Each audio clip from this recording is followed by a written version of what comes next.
Good morning, everyone. My name is Matt Pfeiffer. I'm the host of Conversations on Retail, and I'm here today with Stephanie Stuckey, the president and CEO of Stuckeys Corporation. Stephanie, how are you? I'm doing great. Thanks for having me on your show. Well, thanks so much for making the time to do this. I've really looked forward to doing it for a number of reasons. And I know we had to reschedule once with some personal conflict on my side. I appreciate your flexibility. But before we dig into backstory and kind of the things you've been working on, just introduce yourself and talk about what Stuckeys is today. Yes. So I like to joke, I'm an accidental CEO because I had a very different life's journey before I took on this role a year and a half ago. I'm an attorney. I practiced environmental law. I was a state legislator and ran an environmental law firm after that. And then I was head of sustainability for the city of Atlanta. So that's about a 30-year career in a nutshell. And I got the opportunity a year and a half ago to buy Stuckeys from my father and his business partners, all of whom had retired and frankly left the business being run by a skeleton crew for a decade. And Stuckeys had been losing money for several years when I bought the company. And within a very short period of time, despite a pandemic, we started turning a profit, and we've slowly and steadily been increasing in profitability. So that's sort of my background. Stuckey's background is we were founded in 1937 as a roadside pecan stand by my grandfather, W.S. Stuckey, and his wife, my grandmother, who made our candies, which were known for most prominently the pecan log roll. We grew from that little roadside stand in Eastman, Georgia, to at our peak in the early 1970s, 368 stores in 48 states. We owned a candy company, we owned a billboard company, we owned a trucking company. We were largely vertically integrated. And then my grandfather sold the business in 1964. He remained involved with Stuckeys for about a decade, but then he was ousted through some corporate intrigue, and then he died in 1977. And then we had just a series of bad things happen. There was the Arab oil embargo, Airline Deregulation Act. So air travel was affordable, car travel became more expensive, the road trip plummeted. And then we got bought out by another company that had bought us out. So there was a series of corporate takeovers, and Stuckeys just really, that was our absolute lowest point. And my father had the chance to buy the company back, bring it back into the family in 1985. He was running several other businesses, and Stuckeys was in bad shape when my dad got it, but he righted that ship and ran the company until his retirement. So that's kind of a lot of history, 80 plus years of history there. Yeah. So I'm curious. I've got 100 questions for you. We'll get through them quickly. But what was your grandfather's motivation for selling the company when he did? I've really pondered that, and I wish I had the answer. I can only go on what he's written and what my father has told me. And also just looking at the times, he was a product of the Great Depression. And he is not unlike a lot of the entrepreneurs of that era whose brands we know today, who my grandfather actually knew. He knew the founders of Waffle House. He knew Truett Cathy with Chick-fil-A. He knew Kimmons Wilson, who founded Holiday Inn. And with the exception of the Cathy family, a lot of those entrepreneurs who came from nothing, who built businesses, sold them because they wanted to make money. Yeah. And he made money. And I think that was also a sign of real success if you were able to build something and then sell it. I think that's part of it. That's part of the psyche of it. I think the other thing was it was getting beyond his capacity to grow it, and he was getting older.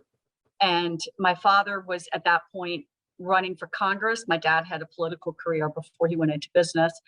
And then he had one other child, my aunt, who was not interested in the business. She was married and having babies. And so it just made sense. He made money capacity wise. The business could grow, and he remained involved with Stuckeys, with Pet Dairy Corporation that bought the company initially for some time. So it seemed like a good fit. But like so many of the brands of that era, frankly, I think the brand suffered incredibly because we were no longer owned by someone who got the brand, who had the vision, who could tell the story. And I frankly think that's happened to, well, clearly Howard Johnson's. There's only one restaurant left in America. Holiday Inn is just not the same. It's a wonderful brand, but it's not the same as I remember it in the 70s. So Wendy's, so many of these brands that had visionary founders, it changes, and not always for the better when it falls out of hands of the people who started it.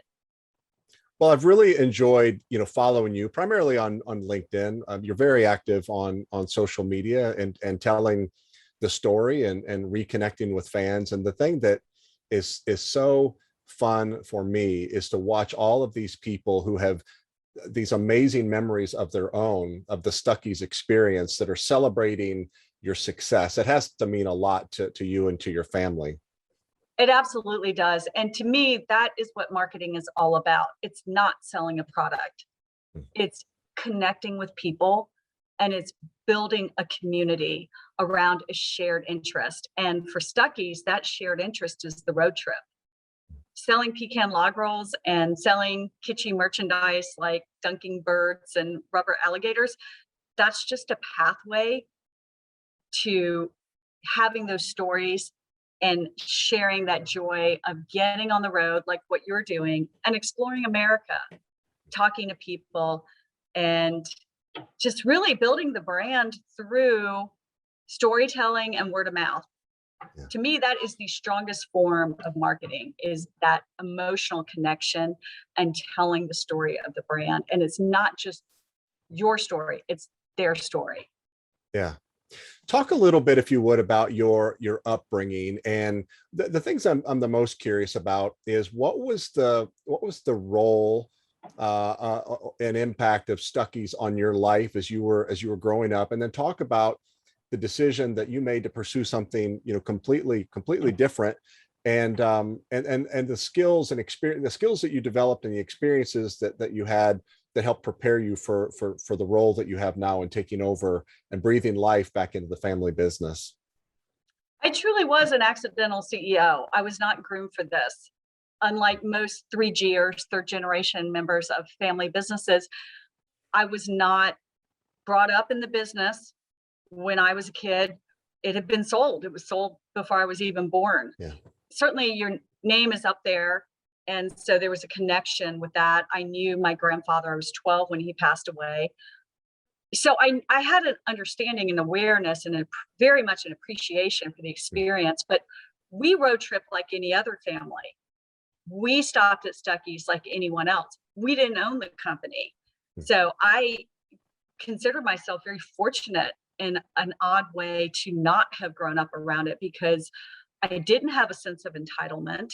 And I also have an understanding of the brand in a unique way, like what just a customer would have, because that's what we were. We were customers. I also grew up in Washington, D.C., so I didn't have the sense of what Stuckeys was as much. We're originally from Eastman, Georgia, but my dad got elected to Congress. So we moved to DC, and I was around people who didn't really understand the brand. We were a national brand, and we still have some national brand recognition. We were in 40 states, like I said earlier. But given that in Washington, D.C., you're among diplomats and politicians and Army brass, or Department of Defense, Pentagon, high-level military officials. And so being around that milieu and the children of those dignitaries running Stuckeys, we were kind of a small fish. Very grateful for that, because I don't have this sense of us being this amazing brand, which we are. Like, to me, I love the brand, but I don't have a sense of entitlement. I think that's the word that really applies here. And I think it is helpful in an odd way that I have all these skill sets that aren't business related. I think what's lacking in business today is creativity. And more businesses, especially CEOs, don't tell the story of their brand in an authentic way. They Yeah. hire marketing firms to do it, which there's no shame in that, or there's nothing Yeah. wrong with that. You should. I wish we could afford a marketing firm, but I see it now as our strength. I'm a Yeah. big fan of turning your vulnerabilities into assets, because you have to you have to do something with them. It's part of me being an optimist. Yeah. It's our advantage that we have not been able to afford a marketing firm in some ways, because I am out there telling our story. And people tell me often how much they appreciate that the CEO of Stuckeys Yeah. is sharing all this. And I said, well, it's out of necessity. I have to. I don't have a marketing firm. This is me, Yeah. because this is what we can afford. I, Right. I don't Well, charge a lot for those posts. So I think those skills helped me, and just being able to tell a story. I learned to tell stories from being a trial lawyer. hmm, You have to stand up for your case. You have to persuade a jury.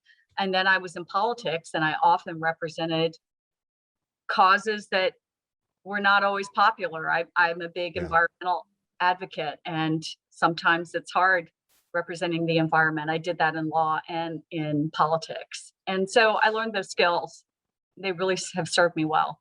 So when your father reacquired Stuckey's in 84, 85, you Mhm. were already at Vanderbilt, I was in and college. Mhm. yeah, you, and then you would be in law school, through 1992. So from 84, 85 to 92, what was Stuckey's to you while your dad had rolled up his sleeves and was trying to breathe life back into the business? What was Stuckey's to you during that period of time?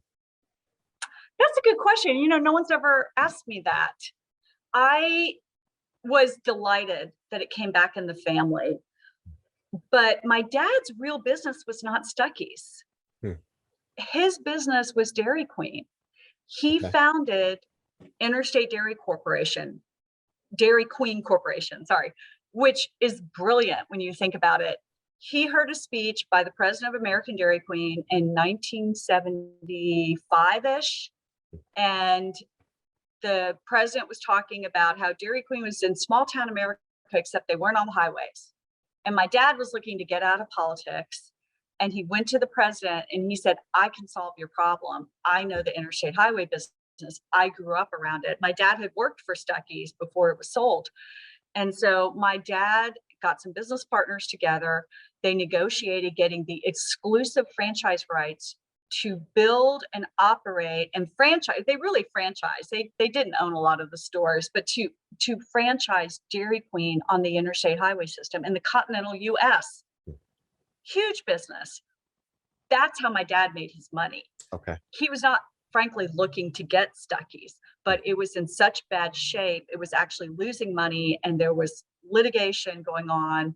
And the company that owned it, which was a Chicago railroad conglomerate, was looking to unload it.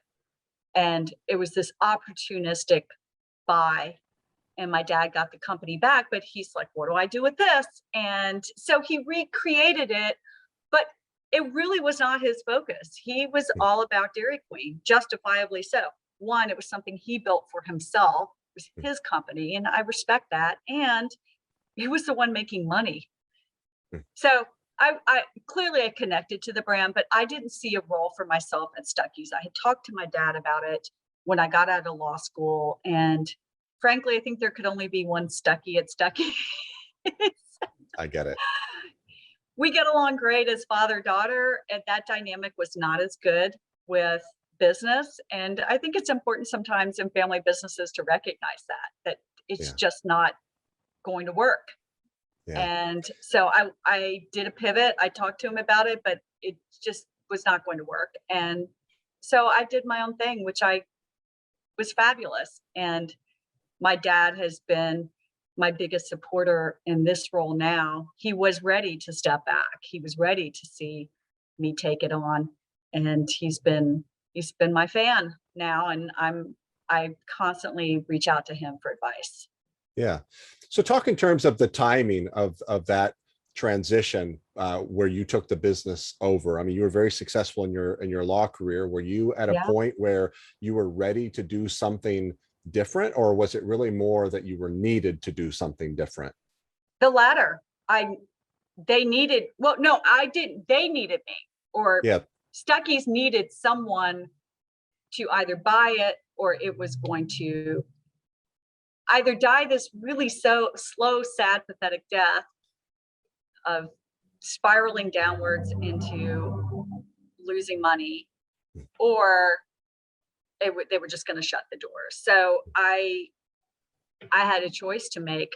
I have two, I have two siblings from my dad's marriage, and then I've got a half brother. So I have three siblings, and none of them were interested in the business. And I have two first cousins. So the grandchildren, I went to all the grandchildren and my grandfather. No one was interested in buying the company, although they were delighted to see me take this on. So I was kind of it for the family. Yeah. And I was the only one who had the capital and the interest. But no, I had my own career. I was very happy with what I was doing. I had left the city of Atlanta as their head of sustainability when we had a change in administration. My boss, the mayor, could not run for reelection, so he was term limited out. I left when he left, and I was working for an environmental nonprofit, heading up a program that I created with their CEO to manage sustainability programs for businesses and nonprofits and cities. We'd landed some big contracts. I was leading a team.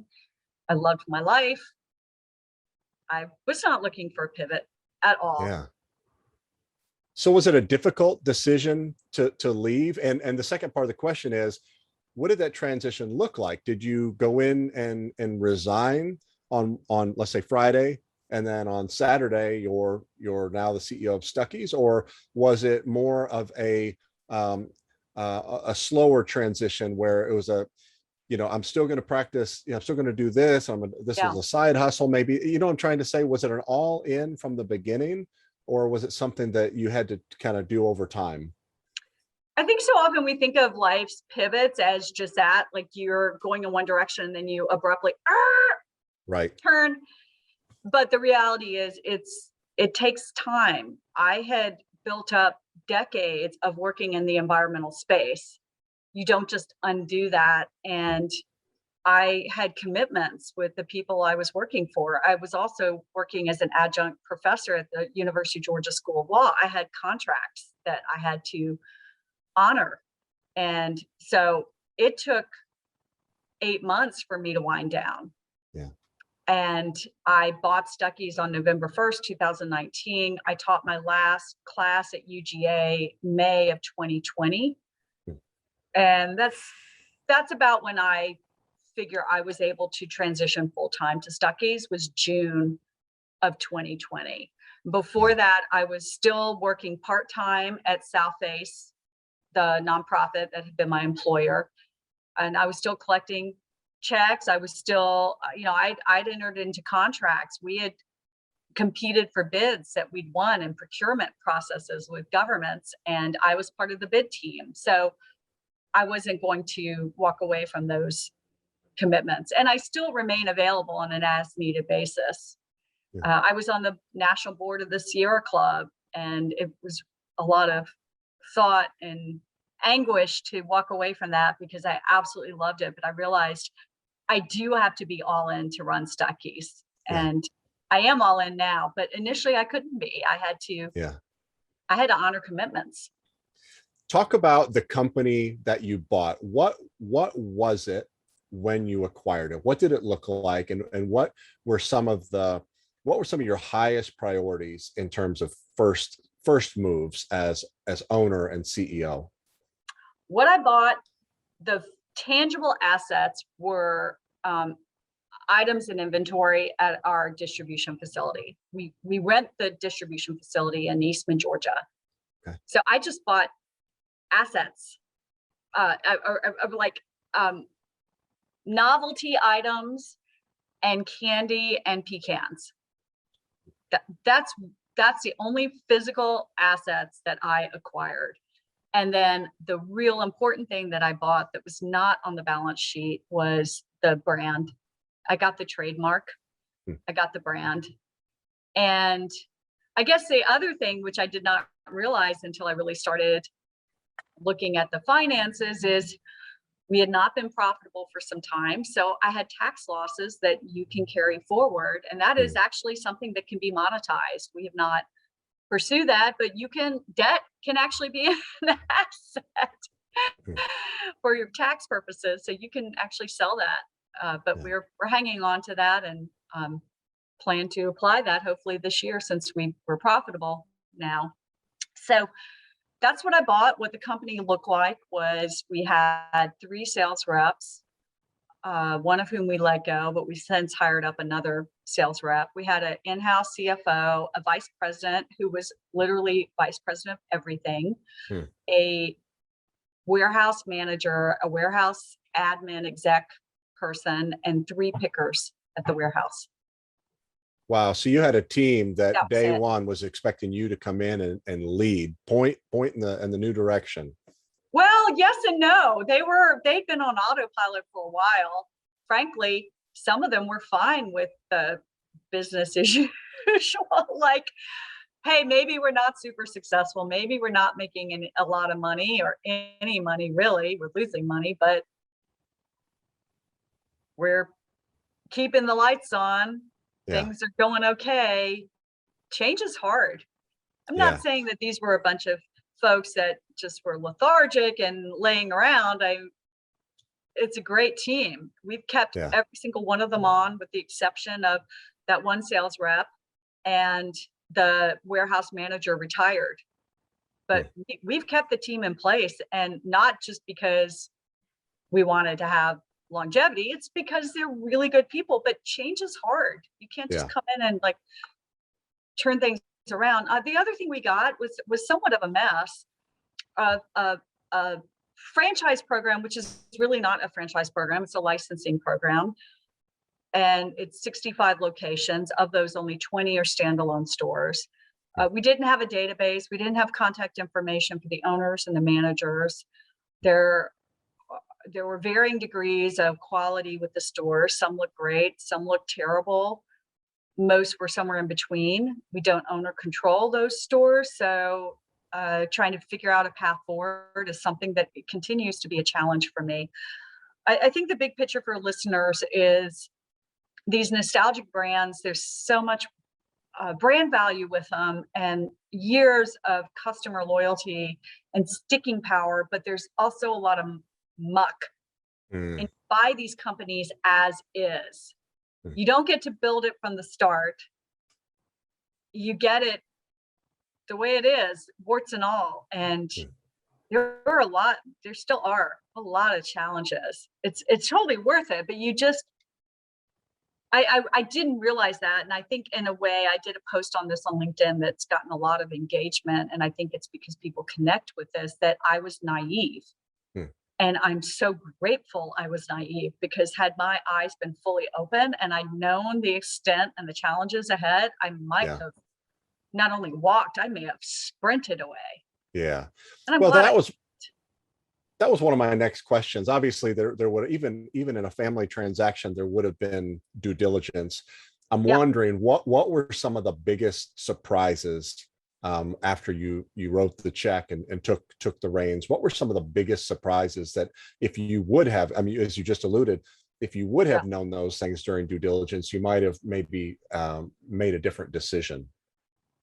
I think the condition of the stores, the franchise program, I really had not visited the stores other than just like anyone else road tripping. And I've a lifelong road tripper. So I think that's part of what really excited me about taking on this challenge, was that I've always seen it as being so much more than just reviving Stuckeys and making us profitable. It's bringing back the road trip. And so I'd been to the stores like anyone else, but I hadn't been to all of them. And so I set about to, in earnest, see the stores and talk to the owners and talk to the managers. And I realized a lot of the stores look bad. A lot of the managers didn't really want to talk to me, or if I got in touch with them 2 months later, they were gone, because there's high turnover in this business. Many of the owners were completely removed, were not interested in talking to me, would not return my calls. Others would. Others have been great. It's just all over the place. Very few of them really understood the brand. So I think that was the hardest part and remains the hardest part. That's my 3 a.m. wake up call when I am in a sweat because I'm worrying. Mhm. It's the condition of the stores. We have some Yeah. stores that need a lot of TLC. Yeah. So coming up on the 2-year anniversary of your acquisition, celebrate your team and your company a little bit. What are the things that you're the most proud of when you think back over these past 2 years, almost 2 years? Well, I'm most grateful for my business partner, which was not in the picture when I bought the company, but Okay. shortly thereafter, I was delighted to meet a man named R.G. Lamar, who is a pecan farmer, but also used to work for the State Department and super smart, has a lot of financial savvy. And he and I started talking about buying a candy plant and a pecan shelling plant together. He needed that for his healthy snack business, and we needed that to control the quality and uh, pricing for the Stuckeys products, because that's really where we were making our money, was selling our product. And so Mhm. I rapidly realized in order to improve that, we needed to control the manufacturing and get back the way my grandfather had run the company, which was owning a candy plant. So as RG and I started discussing how we were going to buy this plant that RG had identified was for sale outside of Augusta, Georgia, we decided it made sense for us to be one entity, and we would be stronger and have not only better buying power, but better management and expertise to bring to the table. And I had a brand, I can tell the story, I can market, and he has innate knowledge of the pecan business. He has connections with pecan farmers and the industry throughout not only Georgia, but throughout the country.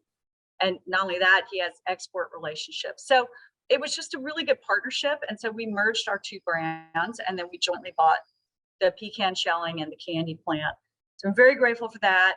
We have a wonderful CFO, Greta, who is just the practical one who manages all of our expenses and our purchases. And we've really gotten a handle on that. When I bought the company, we had a lot of relationships with vendors that frankly were bad because Mm. we had not been paying them. We had a Mm. bad credit history. Yeah. And we set about to fix that. Yeah. This is not how we're going to do business.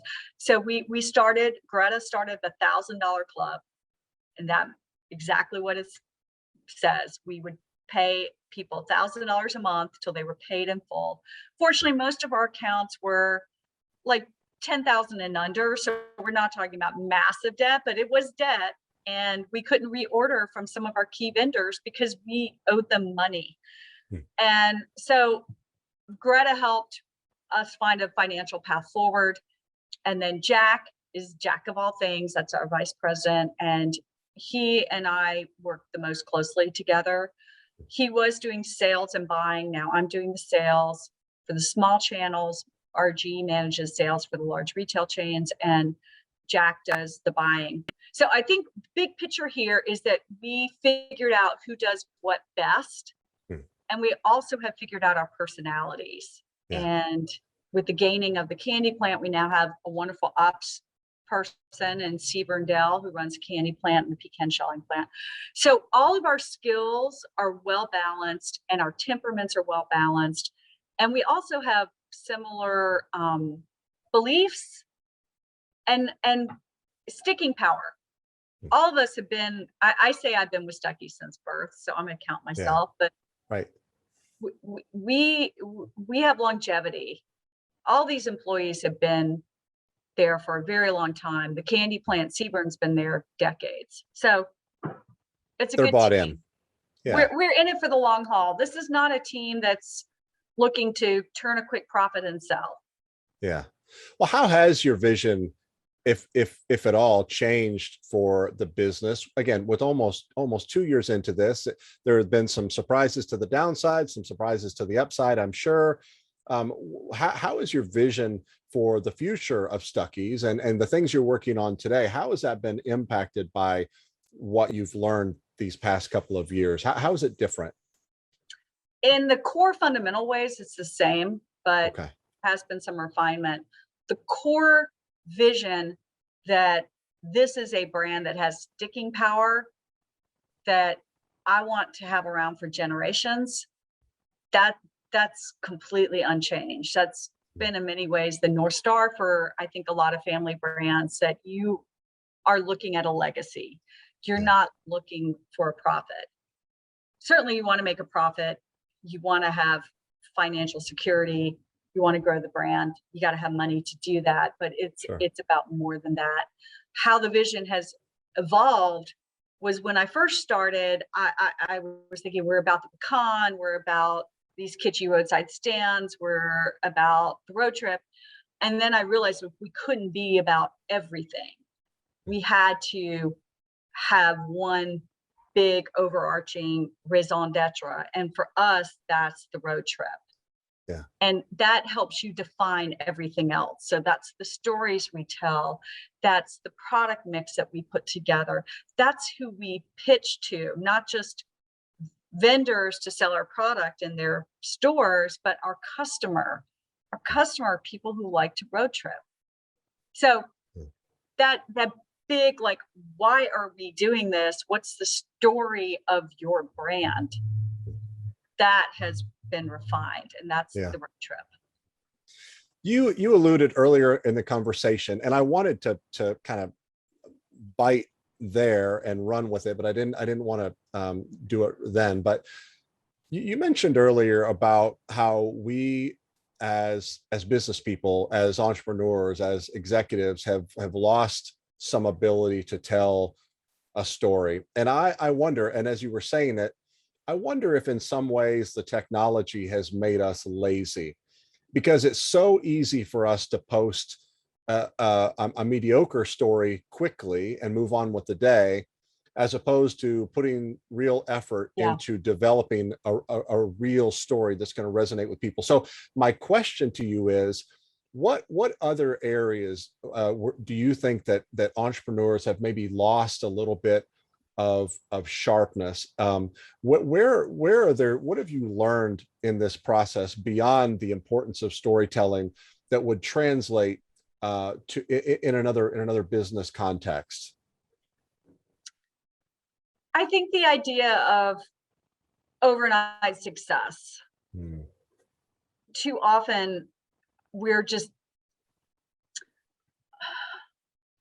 we get all excited and enamored about what we see on media.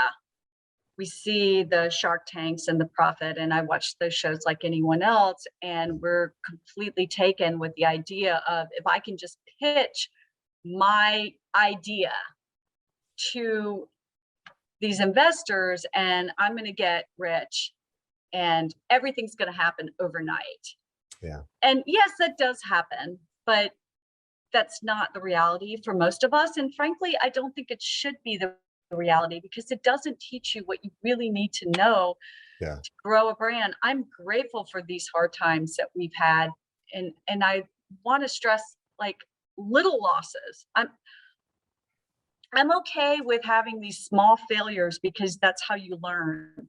So structure your test and innovating in a way that you can quickly recover if it doesn't work. And some of them will work.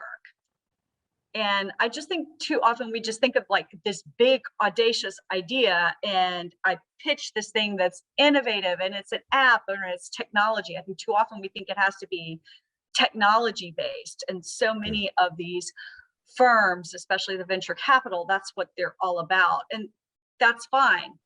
That's not me. And that's not a lot of us out there. There's so many of us out there that have these businesses that are selling more than something that's completely innovative and new. Sometimes it's something that's been on, but you're doing it in a way that is creative and original and bringing life back to something that was amazing, like the road trip, like Stuckeys.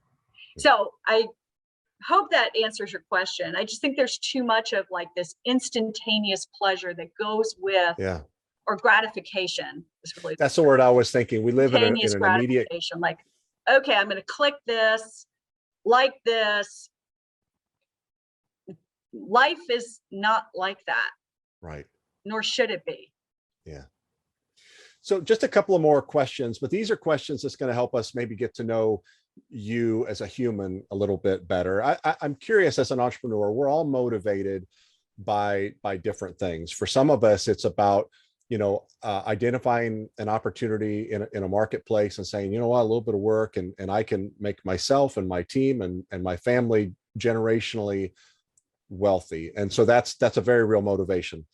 For some, I want to make, and for me personally, I want to make my father proud. Even as a nearly 50-year-old man, I want to make my father proud. What is it that drives you as a business owner, as a CEO with responsibility for a team, responsibility for the family name and legacy? What gets you out of bed every day and causes you to perform at such a high level?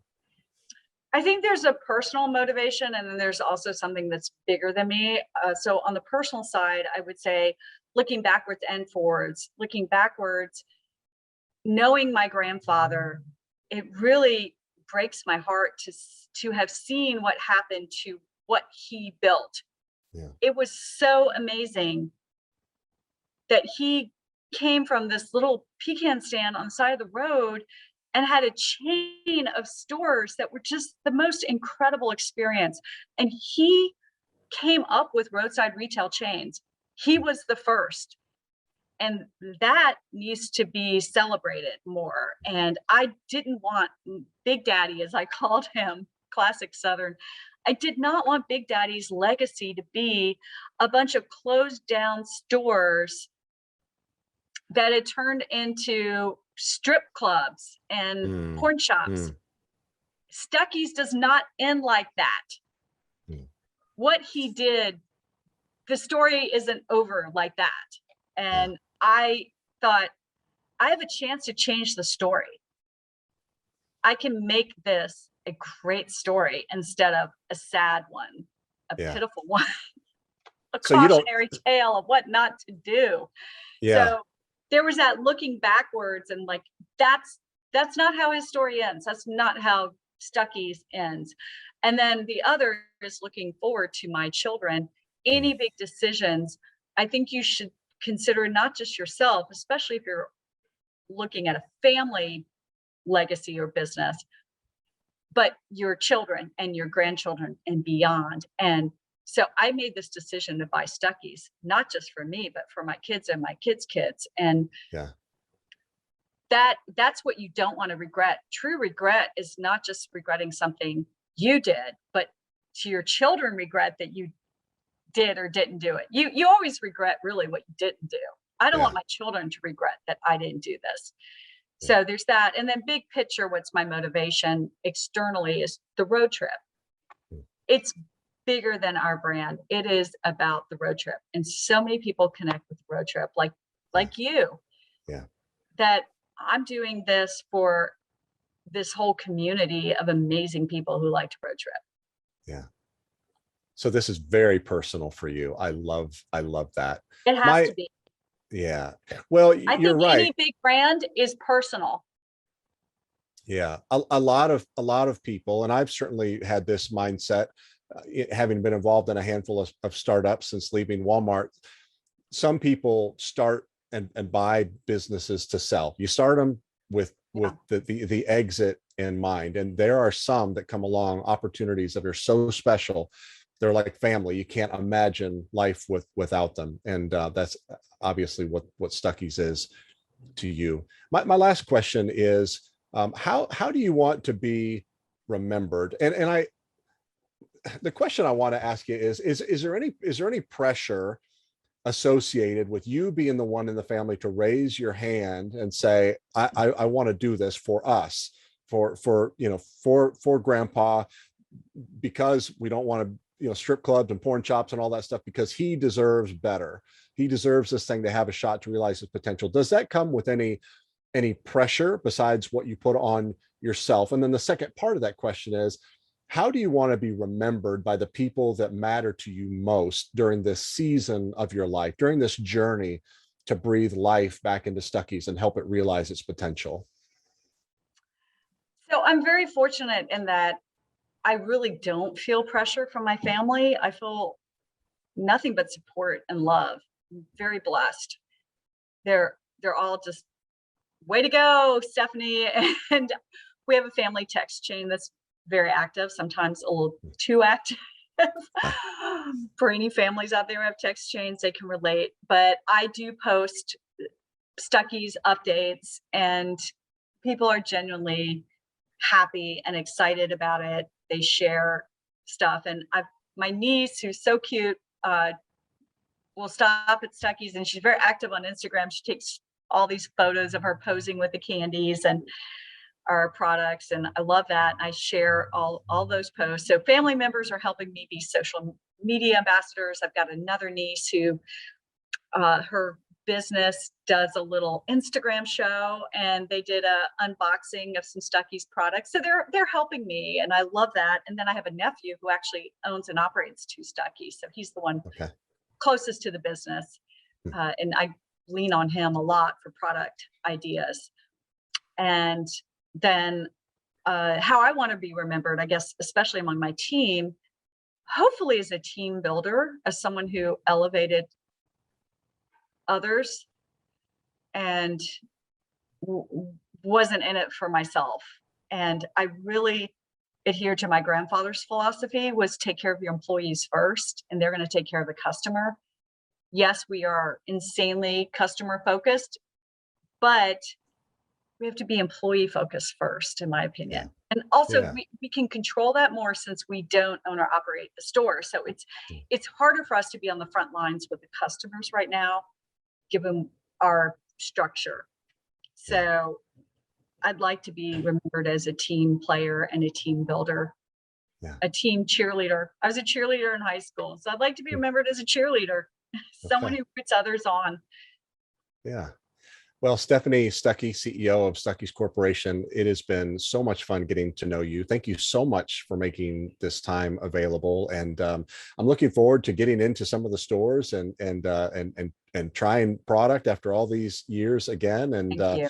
just best of luck to you and your team. It's really exciting to see what you're doing, and just can continue to hope things go really well for you going forward. Thank you so much. Thank you, Matt. It's been my pleasure. Have a great day.